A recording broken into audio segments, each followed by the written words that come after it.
ultimate goal is that we want to GoFundMe for $30,000 to assist with our operational costs.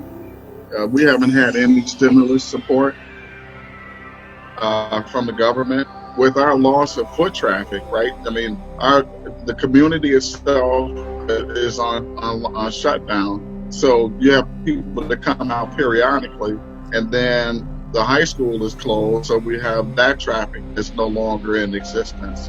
So that impacts our revenue stream, which in turn impacts our ability to get ready for, all our operational needs. So we want to make sure that we're in a position to move forward, because it can't tie to the giveaways and the work that we're doing in the community, because that's a whole separate track.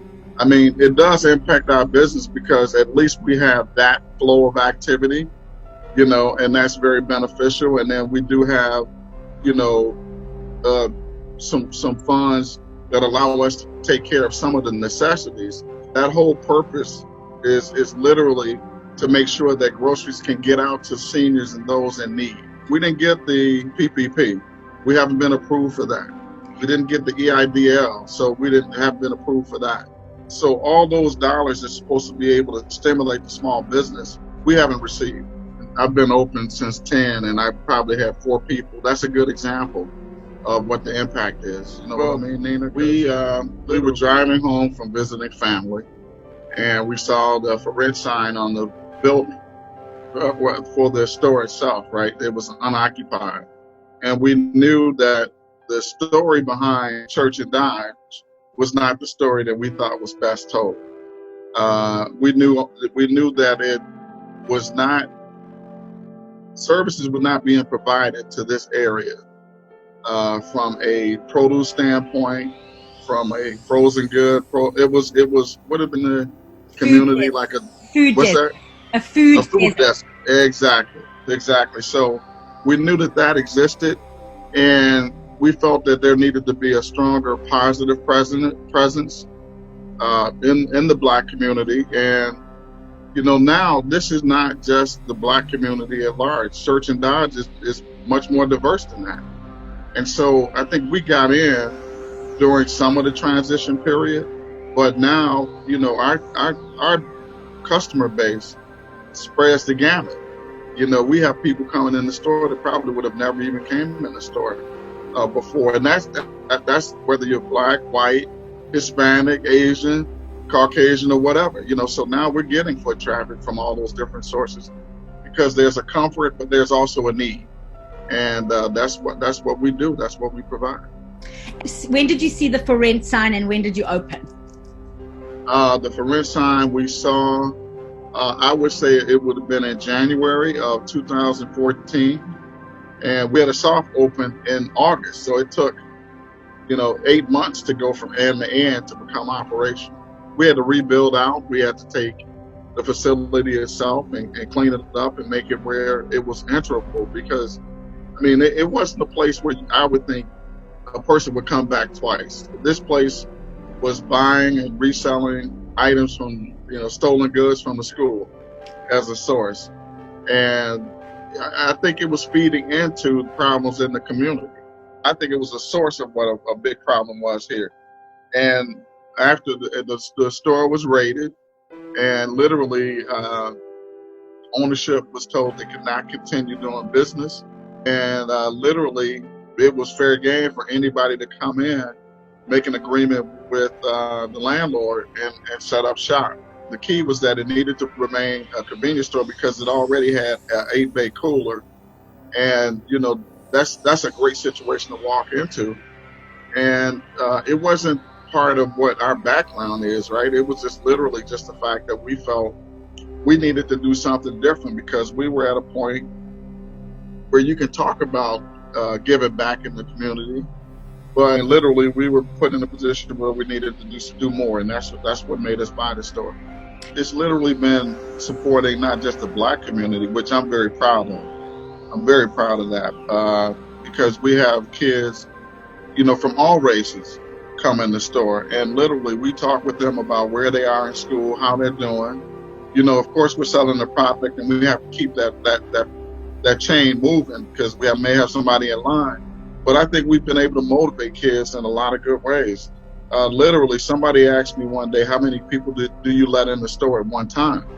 And I say all of them. We don't try to put them in a position where they feel that they're in prison.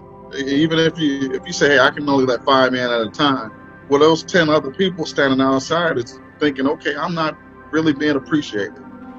From a Black perspective, I think it's always good when Black families and Black youth see Black business owners.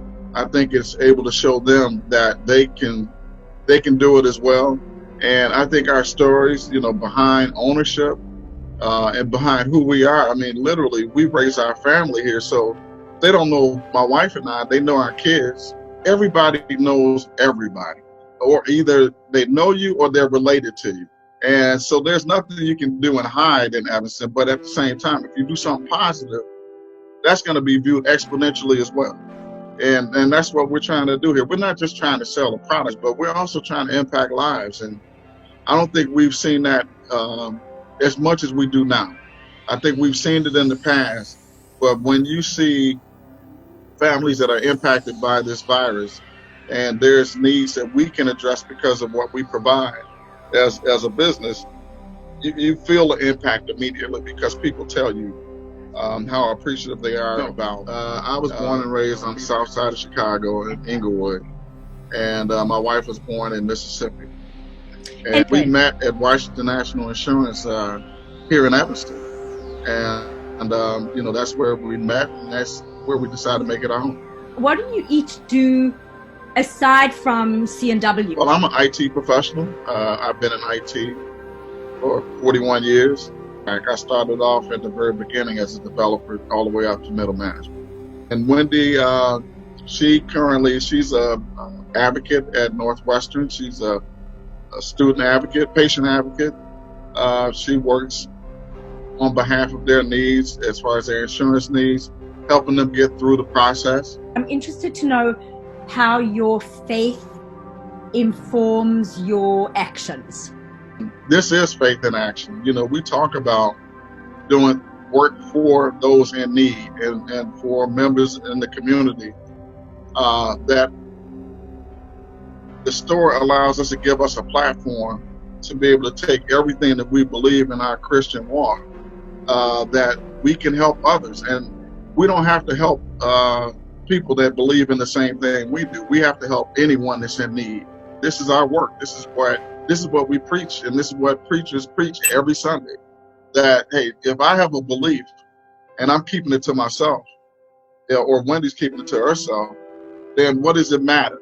And if we stop doing what we're doing, if you look at this little store that's right on the corner of the 2nd and the 5th Ward, I mean, where would they go, right? Where would they go for grocery items? Where would they go to meet this need?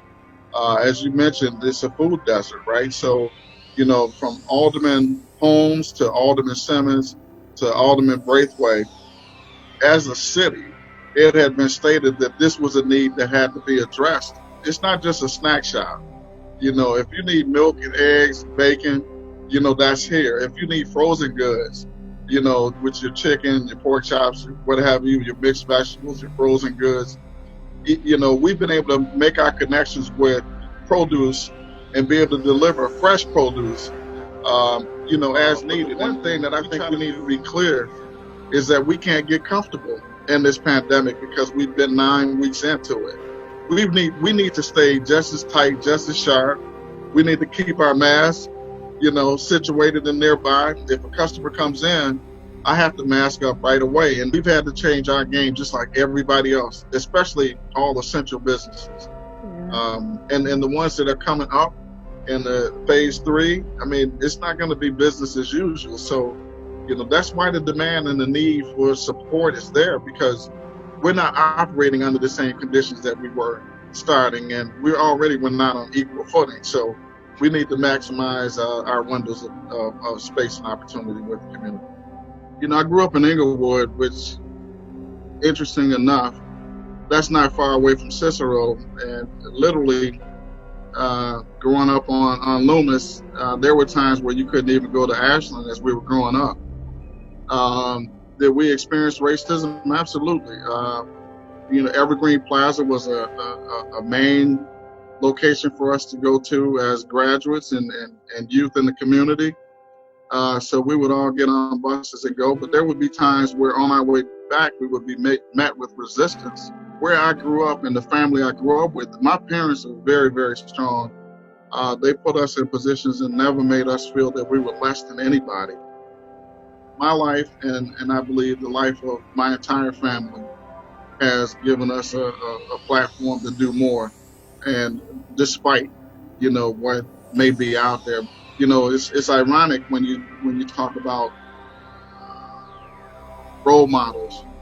I didn't have to leave my home to have a role model. I didn't have to have conversations with different people. I think that's an advantage that I had. But I'm very proud of the fact that I had a very strong father and still have a very strong mother, and a very strong base of uncles that were surrounding my family on a regular basis. So while we met resistance and issues head on, we were not immune to them, and we were not afraid of them. Just because you're advancing, socially or economically, you're still one step away from a potential issue. So, we still have to deal with that today, and the current administration is not making that any better. I'm not trying to be political, but you can't be. You cannot leave politics out of life right now. From an Englewood perspective, there's some great people in Englewood, and what the newspapers and what the highlights are, there's not enough highlights about the good things that occur as well. And we need more of that. We need more of that on a regular basis. Absolutely.